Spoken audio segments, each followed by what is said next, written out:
Hello friends, मैं विकास यादव आपके अपने यूट्यूब चैनल हिंदी साहित्य वाला के प्लेटफॉर्म पर स्वागत करते हैं। हमें उम्मीद है कि आप लोग अच्छे होंगे, शानदार होंगे, मस्त होंगे। तो चलिए आज की क्लास हम लोग स्टार्ट करते हैं। इससे पहले बता दें कि हम लोग पिछली क्लास में नंबर सिस्टम्स टॉपिक्स में डिविजिबिलिटी रूल के कुछ कॉन्सेप्ट विथ एग्जाम्पल के साथ अच्छी तरीके से डिस्कस कर चुके हैं। आज की क्लास में हम लोग नंबर सिस्टम में ही डिविजिबिलिटी रूल में ही बाकी बचे हुए कॉन्सेप्ट के बारे में अध्ययन करेंगे। तो चलिए क्लास स्टार्ट करते हैं। 7 और 13 से विभाज्यता का नियम। यदि किसी अंक को 6 बार अथवा उसके गुणांक बार की आवृत्ति से कोई संख्या बने तो वह संख्या 7 व 13 दोनों से विभाजित हो जाती है। कहने का मतलब यह है कि कोई भी अंक 6 बार रिपीट हो या 12 बार हो या 18 बार हो तो वह संख्या 7 और 13 दोनों से विभाजित होगी। यहाँ पे एग्जाम्पल के माध्यम से हम लोग देख रहे हैं 4 अंक 6 बार रिपीट हुआ है तो यह संख्या 7 से और 13 से दोनों से विभाजित होगी। ठीक इसी प्रकार 1 भी 6 बार रिपीट हुआ है तो यह संख्या भी 7 और 13 दोनों से विभाजित होती है। ठीक इसी प्रकार 2 भी 6 बार रिपीटेशन हुआ है तो यह संख्या 7 से भी और 13 से भी दोनों से विभाजित होती है। यहाँ पे एक एग्जाम्पल है, 6 को 6 बार रिपीट किया गया है तो यह संख्या कौन सी होगी? ऑप्शन में है काल्पनिक संख्या, अब एक है पूर्ण संख्या, ऑप्शन है अपूर्ण संख्या, इनमें से कोई नहीं। तो हम लोग देख रहे हैं 6 को 6 बार लिखने के बाद 7 से विभाजित करेंगे तो वह संख्या कम्प्लीटली विभाजित हो जाएगी। तो यह संख्या कम्प्लीटली विभाजित हो जा रही है, इसलिए यह संख्या एक पूर्ण संख्या होगी। तो कौन सा ऑप्शन बन रहा है? बी। तो बी इज राइट हो जाएगा यहाँ पे। नेक्स्ट दूसरा कॉन्सेप्ट है, यदि 2 अंकों की संख्या की 3 बार आवृत्ति हो तो वे संख्याएं 7 और 3 से विभाज्य हो जाएंगी। यदि कोई भी संख्या का रिपीटेशन 3 बार हुआ हो तो वह संख्या 7 और 3 से विभाजित हो जाएगी। यहाँ पे देख रहे हैं 27 अंक का रिपीटेशन 3 बार हुआ है और 13 अंक का रिपीटेशन 3 बार हुआ है तो ये दोनों संख्याएं 7 से भी और 3 से भी पूर्णतः विभाजित हो जाएंगी।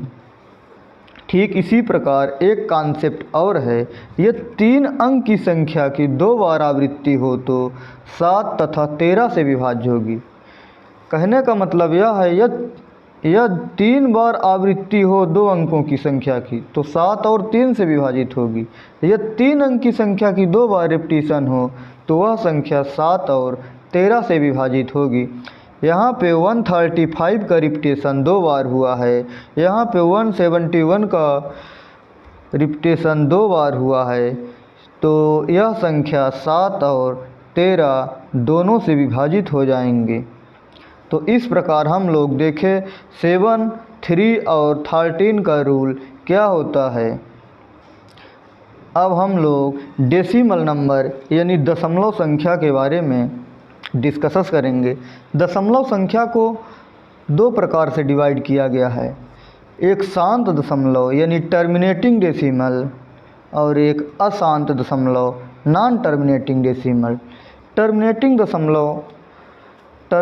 डेसिमल यानी शांत दशमलव वह होता है जो एक रिपीटेशन के बाद रिपीटेशन नहीं होता। कहने का मतलब यह है कि रिपीटेशन नहीं होता, सॉल्व करने के बाद किसी भी क्वेश्चंस को उसकी वैल्यू लास्ट एंड समाप्त हो जाती है, यानी रिपीटेशन उस अंक का नहीं होता। जैसे यहाँ पे 1/2 को डिवाइड करेंगे तो 0.5 होगा। यहाँ पे देख रहे हैं कि एक अंक जाने के बाद कुछ पॉइंट के बाद, कुछ स्थान तक जाने के बाद संख्याओं का पूर्णतः डिवाइड हो जाती हैं। तो इस प्रकार यह संख्या शांत दशमलव यानी टर्मिनेटिंग डेसिमल हो जाती हैं। कहने का मतलब यह है कि अंकों का बार बार रिपीटेशन ना होना शांत दशमलव यानी टर्मिनेटिंग डेसिमल कहलाता है। यदि अंकों का बार बार रिपीटेशन हो रहा है तो वहाँ पे नॉन टर्मिनेटिंग अशांत दशमलव हो जाएगा। यहाँ पे हम लोग 73 में 100 को डिवाइड करेंगे तो यहाँ पे देख रहे हैं यह भी शांत दशमलव यानी टर्मिनेटिंग डेसिमल हो गया।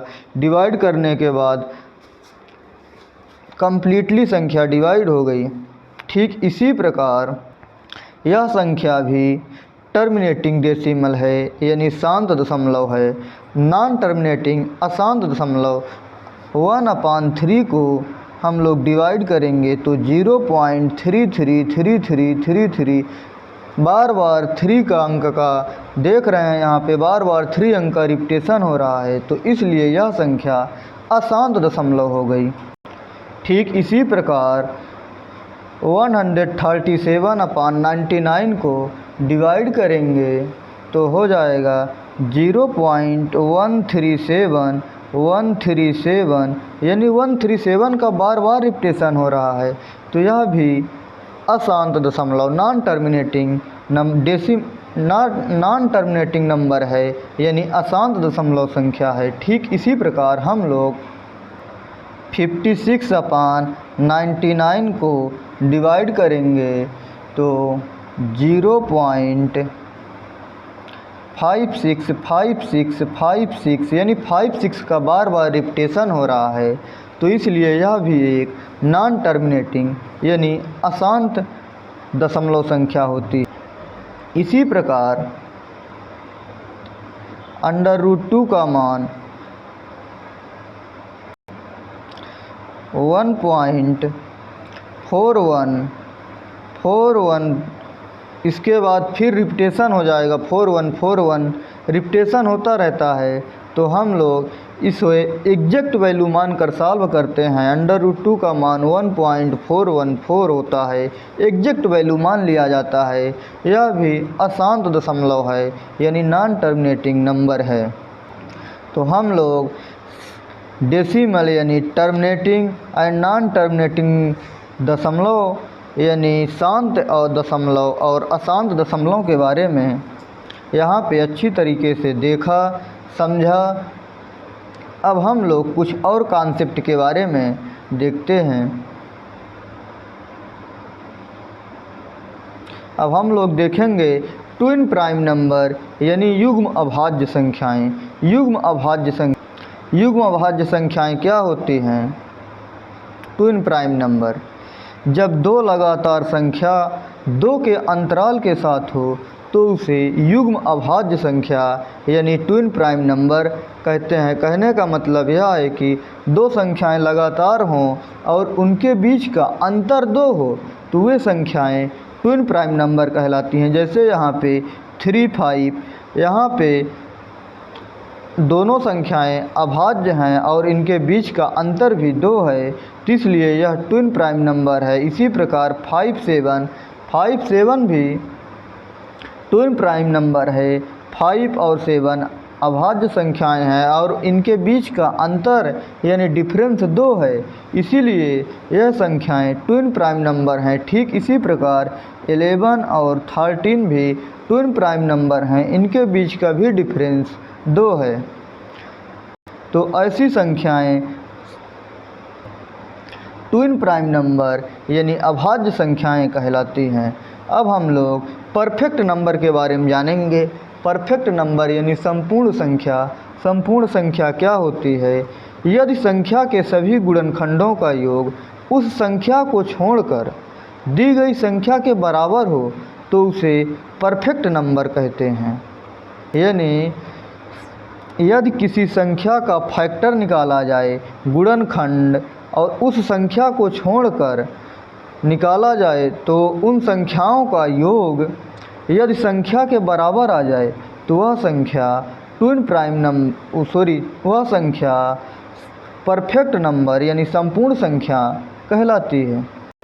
एक अंक की सबसे छोटी संपूर्ण संख्या 6 होती है और 2 अंकों की सबसे छोटी संख्या 28 होती है।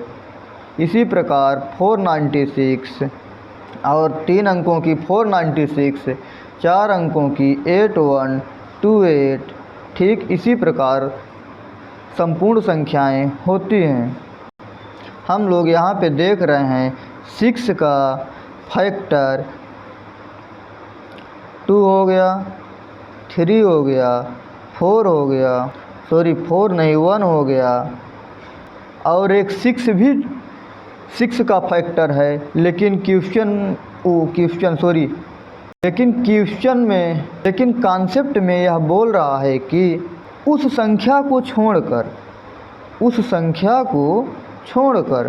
संख्या को हम 6 फैक्टर को छोड़ देंगे, उसको नहीं लेंगे, और इन संख्याओं का योग यदि संख्या के बराबर हो जाए तो वे सभी संख्याएं संपूर्ण संख्या कहलाती हैं। यहाँ पे 1 और 3 5 में 1 और 3 4 में 2 ऐड किए तो 6 हो गया।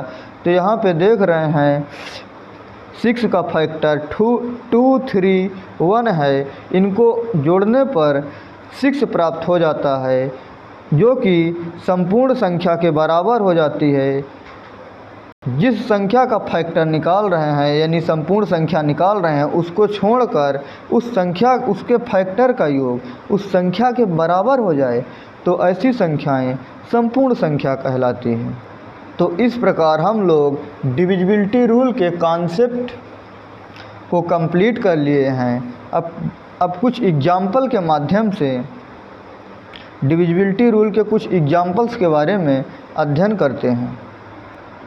क्वेश्चन है यहाँ पे, यदि 7 अंकों की संख्या 35345 XY है, वह 40 से विभाज्य है, तो 4x + 5y का न्यूनतम मान है। ऑप्शन ए है 8, ऑप्शन बी है 6, ऑप्शन सी है 4, ऑप्शन डी है 5।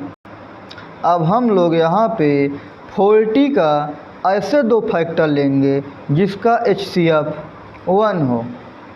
तो हम लोग यहाँ पे 40 का 2 फैक्टर लेंगे 8 और 5।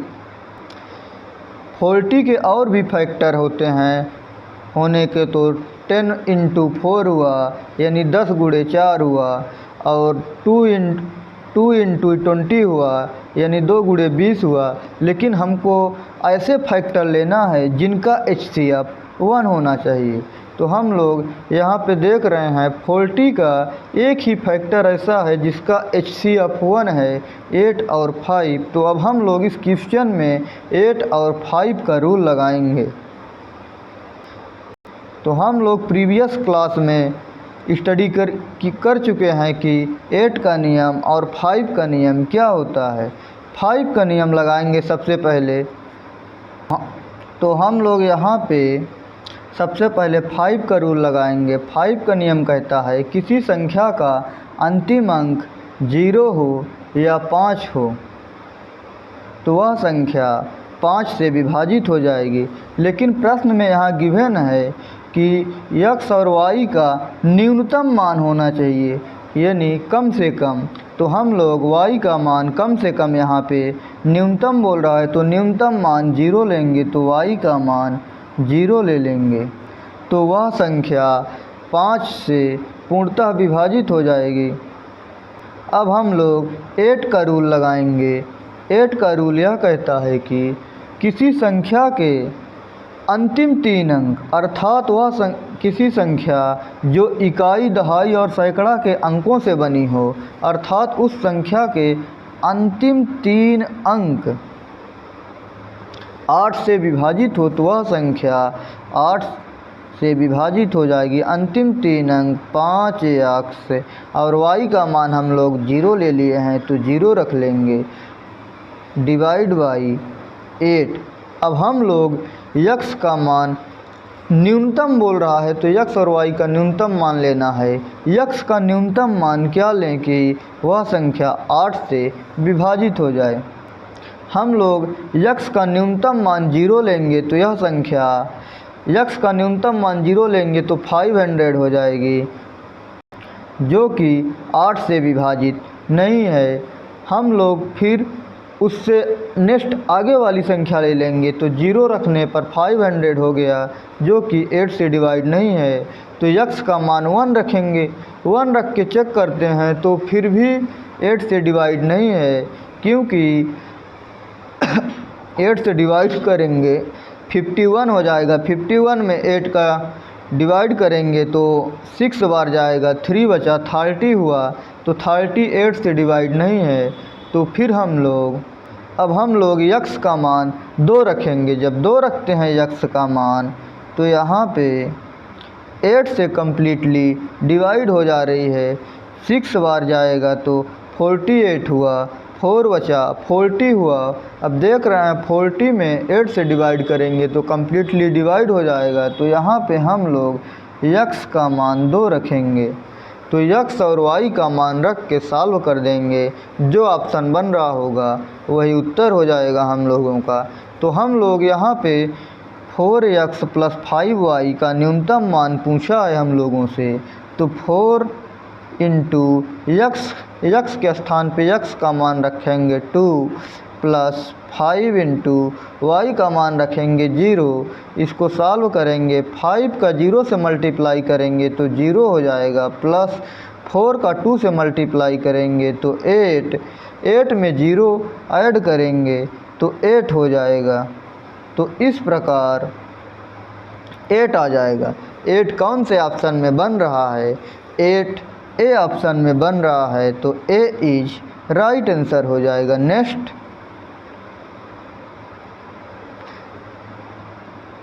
क्वेश्चन है,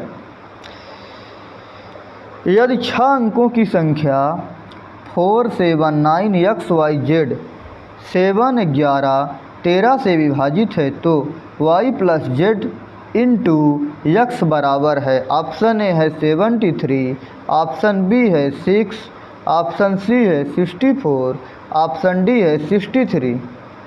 यदि वीडियो अच्छी लग रही हो तो चैनल को लाइक और सब्सक्राइब करके बेल आइकन प्रेस कर लें, जिससे नोटिफिकेशन सबसे पहले आप लोगों के पास पहुंच सके। तो यहाँ पे हम लोगों से पूछा गया है कि संख्या 7 यानी 7, 11 और 13 से विभाजित हो। तो हम लोग यहाँ पे 7, 11, 13 का एलसीएम ले लेंगे। तो 7, 11 और 13 का एलसीएम हुआ 1001। जब भी किसी संख्या को 1001 से जो भी संख्या डिवाइड होगी तो उस संख्या का बार बार रिपीटेशन होगा। तो यहाँ पे 4 7 9 x y z को 1001 से डिवाइड करेंगे तो यहाँ पे x और y और z के स्थान पे x का मान 4, y का मान 7 और z का मान 9 हो जाएगा। तो यहाँ पे 4 7 9। अब यह संख्या 1001 से पूर्णतः विभाजित है। तो यानी कहने का मतलब यह है कि जब भी संख्या 7, 11, 13 से विभाजित होगी तो उस संख्या का एलसीएम 1001 आएगा और वही संख्या 2 बार रिपीटेशन हो जाएगी। 4 7 9 तो फिर 4 7 9 हो जाएगा। तो यहाँ पे x, y और z का मान हम लोगों ने निकाल लिया है। तो x का मान 4 है, y का मान 7, z का मान 9। अब हम लोगों से पूछा गया है y + z × x का मान। तो y + z यानी y + z, y का मान यहाँ पे 7 है और z का मान 9 है। इसको ऐड कर देंगे तो हो जाएगा यहाँ पे 16 × x, y + z का मान 16 हुआ, × x का यानी x का मान 4 है तो 4 से मल्टीप्लाई कर देंगे तो यहाँ पे हो जाएगा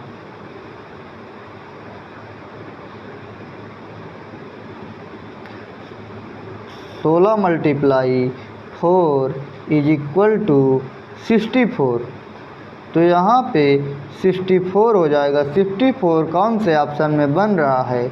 सी ऑप्शन में। C is right answer.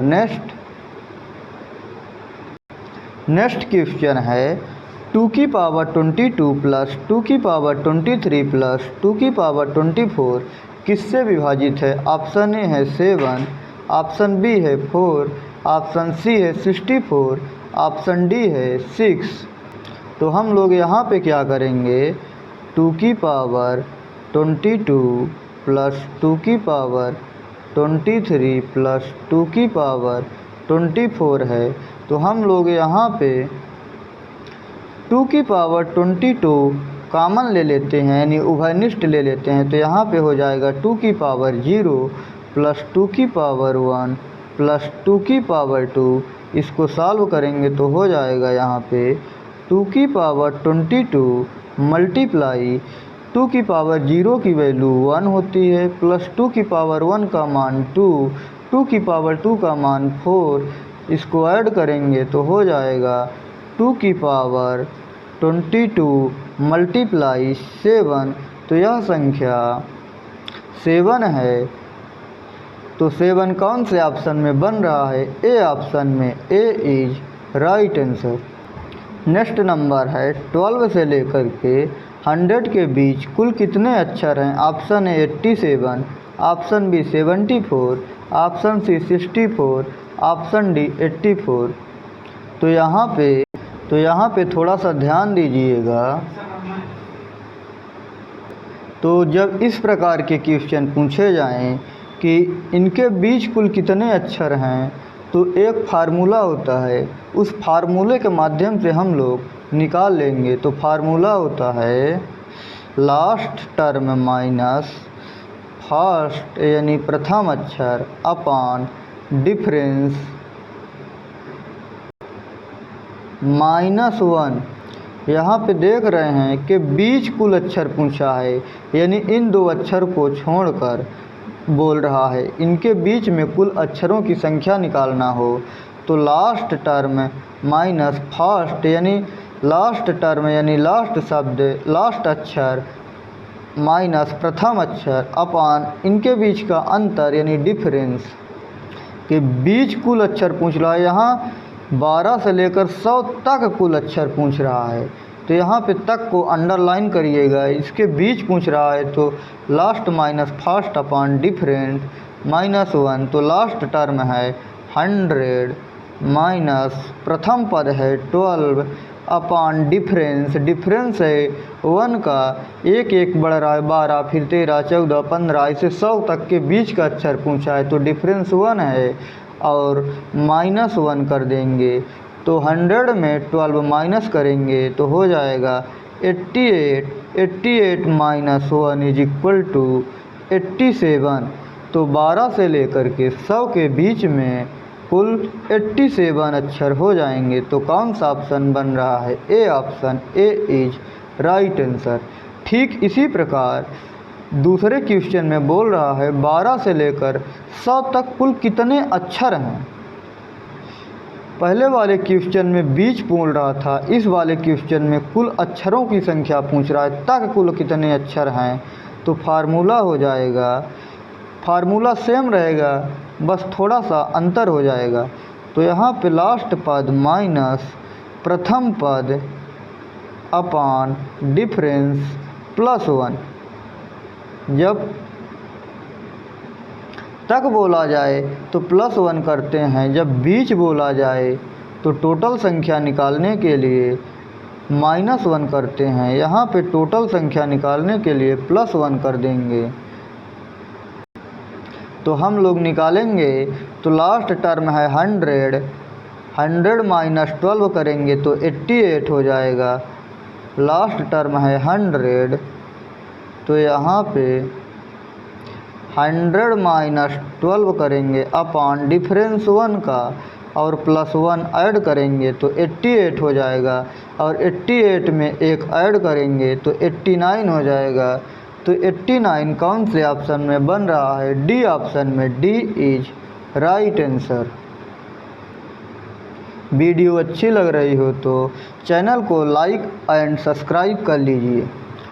Next question है 12 से लेकर के 700 के बीच कितनी संख्याएं हैं जो 5, 6, 7, 8 से विभाजित हैं। ऑप्शन ए है 3, ऑप्शन बी है 4, ऑप्शन सी है 6, ऑप्शन डी है 8। तो हम लोग यहाँ पे क्या करेंगे, तो यहाँ पे क्वेश्चन थोड़ा सा मैच हो गया है। 12 नहीं है, यहाँ पे 300 है, यानी 300 से लेकर 700 के बीच कितनी संख्याएं हैं जो 5, 6 और 8 से विभाजित है। तो हम लोग सबसे पहले क्वेश्चन को सॉल्व करने के लिए 5, 6 और 8 का एलसीएम लेंगे तो हो जाएगा 120। अब हम लोग सिंपल सा है 300 में 120 से डिवाइड करेंगे, फिर 700 में 120 से डिवाइड करके डिफरेंस ले लेंगे तो हमें संख्या प्राप्त हो जाएगी कि तो चलिए सॉल्व करते हैं। इसको सॉल्व करेंगे तो 0 से 0 कैंसिल हुआ, तो यहाँ पे और पूर्णांक लेना है तो 0 से 0 कैंसिल हुआ। पूर्णांक कहने का मतलब पूर्ण अंक, डेसिमल में नहीं। तो 70 में 12 से डिवाइड करेंगे तो 5 बार जाएगा, तो 5 माइनस 0 से 0 कैंसिल हुआ। 30 को 12 से डिवाइड करेंगे तो 2 बार जाएगा, तो 5 में 2 माइनस करेंगे तो 3 हो जाएगा। तो यहाँ पे 300 से लेकर के 700 के बीच केवल 3 संख्याएं हैं जो 5, 6 और 8 तीनों से विभाजित हैं। तो कौन सा ऑप्शन बन जाएगा, ए ऑप्शन बन जाएगा। तो ए इज राइट आंसर हो जाएगा। तो यहाँ पे हम लोग जब क्वेश्चन में तक बोला जाए तो हम लोग दोनों संख्याओं को जो गिवन हैं उनको देखते हैं और देखते हैं कि दोनों संख्याओं में से कोई भी संख्या पूरी ना कटे तो अंतर ही आंसर हो जाता है। जैसे यहाँ पे 1000 है और यहाँ पे 3 से डिवाइड करेंगे, एक तो ऑलरेडी छोटा है तो वो तो डिवाइड नहीं होगा। 1 से लेकर 1000 तक ऐसी कितनी संख्याएं जो 3 से विभाजित हैं। अब हम लोग यहाँ पे देख रहे हैं 1000 3 से डिवाइड हो रहा है और संख्याएं पूरी नहीं कट रही है, तो अंतर ही आंसर हो जाएगा। तो इसको डिवाइड करेंगे तो हो जाएगा 333 यानी 333 333 कौन से ऑप्शन में बन रहा है, तो डी ऑप्शन में। 1 से लेकर 1000 तक 3 से विभाजित होने वाली 333 ऐसी संख्याएं हैं, तो कौन से ऑप्शन में बन रहा है। 333 ऐसी संख्याएं हैं जो 3 से विभाजित हैं, तो यहाँ पे डी ऑप्शन हो जाएगा। अब यहाँ पे 5 से विभाजित है, यानी 1 से लेकर 1000 तक ऐसी कितनी संख्याएं हैं जो 5 से विभाजित है। तो हम लोग यहाँ पे 1000 में 5 से डिवाइड करेंगे तो यहाँ पे हो जाएगा 200। तो इनके बीच की संख्याएं निकली और तक बोल रहा है, तो हम लोग 5 को भी इसमें 1000 में डिवाइड करेंगे तो यह डिवाइड हो जाएगा। अब यहाँ पे पहली संख्या 1 तो ऑलरेडी 5 से छोटा है, तो यहाँ पे हम लोग -1 कर देंगे, -1 कर देंगे तो हो जाएगा 199 कौन से ऑप्शन में बन रहा है, डी ऑप्शन में। सवाल ये है कि हमने 1 क्यों घटाया, यहाँ पे 1 इसलिए घटाया कि जब हम लोग यहाँ पे देख रहे हैं बाद वाली संख्या, यानी जिस संख्या से डिवाइड कर रहे हैं, यानी 5 से डिवाइड कर रहे हैं 1000 को, तो ये 200 संख्याएं तो इनके बीच की हैं संख्या है और तक बोल रहा है, यानी 1000 भी 5 से डिवाइड है, तो यह संख्या एक डिवाइड है तो हम लोग ऐसी स्थिति में जब दोनों संख्याएं पूरी लास्ट में जो संख्याएं गिवन हैं, कहने का मतलब यह है कि जब दोनों संख्याएं लास्ट की पूरी तरह से कट जाए तो अंतर से हम लोग -1 कर देते हैं तो हमारा आंसर हो जाता है। तो 199 हो जाएगा यहाँ पे। 199 कौन से ऑप्शन में है? डी ऑप्शन में। D is right answer. अब नेक्स्ट क्वेश्चन इसी में पूछ लिया गया है, 3 और 5 से विभाजित हो। कहने का मतलब यह है कि 3 और 5 यानी 15 से ऐसी कितनी संख्याएं हैं जो 1 से लेकर 1000 के बीच में हैं और 15 से विभाजित है। तो हम लोग पहले 3 से डिवाइड करेंगे। 1000 बाई 3 तो 3 हो जाएगा। फिर 5 से डिवाइड करेंगे तो यहाँ पे 200 हो जाएगा। फिर हम लोग इन दोनों के एलसीएम यानी 15 से डिवाइड करेंगे 1000 को तो हो जाएगा यहाँ पे 66। तो 15 से विभाजित करने के लिए हम लोग 3 और 5 का एलसीएम ले लेंगे और 1000 से डिवाइड कर देंगे। 3 और 5 का एलसीएम आ गया 15 और हम लोग संख्या गिवन है 1000 में 15 से डिवाइड करेंगे तो यहाँ पे 66 हो जाएगा। 66 कौन से ऑप्शन में है? सी में। तो सी इज राइट आंसर। नेक्स्ट यहाँ पे बोल रहा है उसी क्वेश्चन में 3 या 5 से विभाजित। कहने का मतलब यह है कि यह संख्या कि तो 3 से विभाजित हो या 5 से विभाजित हो। तो हम लोगों ने अभी यहाँ पे निकाला 3 से विभाजित होने वाली संख्याएं 333 है और 5 से विभाजित होने वाली संख्याएं 200 है। तो यहाँ पे हो जाएगा 3 से विभाजित होने वाली संख्याएं 333 प्लस 5 से विभाजित होने वाली संख्याएं हम लोगों ने अभी निकाला था 199। यहाँ पे ये देखिए 200 और 200 में एक घटा के आंसर करते हैं तो 199। अभी हम लोग जस्ट यहाँ पे 5 से विभाजित होने वाली संख्या के बारे में सॉल्व किए थे तो 199 आया था। तो यहाँ पे हो जाएगा 199 अब माइनस 3 या 5 यानी 15 से विभाजित होने वाली संख्या को माइनस कर देंगे तो 15 से विभाजित होने वाली संख्याएं 66 है। तो इसको ऐड करेंगे तो हो जाएगा यहाँ पे 532 माइनस 6 यानी 432 संख्याएं 1 से लेकर 1000 तक में 432 संख्याएं ऐसी संख्याएं हैं जो 3 या 5 से विभाजित हैं। तो कौन सा ऑप्शन बन हो जाएगा यहाँ पे? C option. C is right answer. तो चलिए फ्रेंड्स, आज की क्लास हम लोग यहीं पे समाप्त करते हैं। यदि वीडियो अच्छी लगी हो तो चैनल को लाइक और सब्सक्राइब करके बेल आइकन प्रेस करना ना भूलें, जिससे नोटिफिकेशन आप लोगों के पास पहुंच सके। तो थैंक्स, ऑल द बेस्ट।